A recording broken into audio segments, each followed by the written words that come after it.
היי, מה קורה? אתמול עלתה לי תובנה שאנשים לא מבינים בעצם איך אפשר לשלוט בהוצאות. איך עושים את הדבר הזה?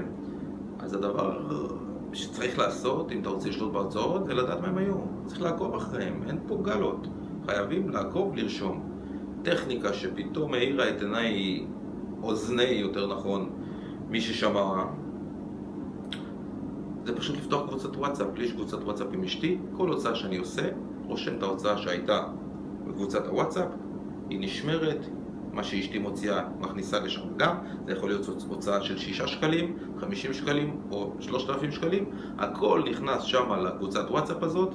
בסוף החודש אני עושה סיכום, מכניס את הכל לטבלה, רואה מה מצבי, עמדתי, לא עמדתי, עושה בקרה, עומד במסגרות שלי, עומד בתקציב שלי, הכל עובד פיקס. אפשר לשלוט, אפשר לעדכן החלטות, אפשר לדעת מה עושים קדימה, חודש הבא, להוציא יותר, להוציא פחות.